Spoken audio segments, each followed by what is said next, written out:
बिस्मिल्लाहिर्रहमानिर्रहीम। अस्सलाम वालेकुम व्यूअर्स, मैं हूँ शेफ़ सारा। आज मैं आपके लिए ट्रेडिशनल आलू गोश्त बना रही हूँ, जो कि मैं चिकन से बना रही हूँ। हाफ़ के जी मेरे पास चिकन है और मैंने 2 प्याज गोल्डन कर लिए हैं और उसके बाद मैंने टमाटर और लहसुन अदरक का पेस्ट इसमें शामिल कर दिया और इसको अच्छे से हम थोड़ी देर भूनेंगे।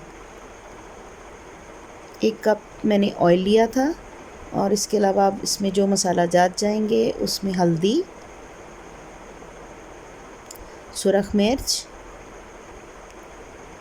कुटी मिर्च, नमक, थोड़ी सी काली मिर्च, चिकन पाउडर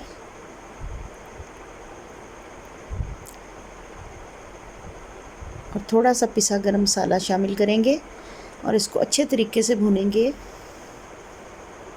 और अब इसमें थोड़ी सी दही शामिल करेंगे और फिर इसको भूनेंगे। इसके अलावा आलू मैंने कटिंग करके बड़े बड़े काट लिए और अब वो भी इसमें शामिल कर देंगे और उसको भी अच्छे तरीके से भूनेंगे। घी जब ऊपर आ जाएगा तो फिर इसमें हम पानी शामिल करेंगे। थोड़ी सी ड्राई मेथी डालेंगे, इससे बहुत अच्छी खुशबू आएगी और बहुत अच्छा इसका फ्लेवर आएगा और ऑयल ऊपर अच्छे तरीके से आ जाएगा। अब 2 गिलास के करीब इसमें पानी डालेंगे और इसको गला लेंगे।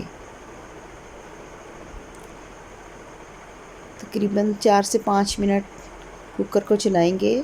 शोरबा हमारा रेडी हो चुका हुआ है। अब इसमें स्पेशल इंग्रेडिएंट डालेंगे जो सीक्रेट है। इसमें थोड़े से सौंफ हैं, थोड़ा सा ज़ीरा है और कुटा धनिया है। ये बिल्कुल बारीक पिसे हुए नहीं हैं, थोड़े से दरदरे से हैं। ये डालेंगे, इनसे बहुत अच्छी खुशबू आएगी शोरबे के अंदर और बहुत मज़े का शोरबा रेडी होगा। उम्मीद है कि ये रेसिपी आपको बहुत अच्छी लगेगी, आप इसको लाजमी पसंद करेंगे। मिलते हैं अगली रेसिपी के साथ। अल्लाह।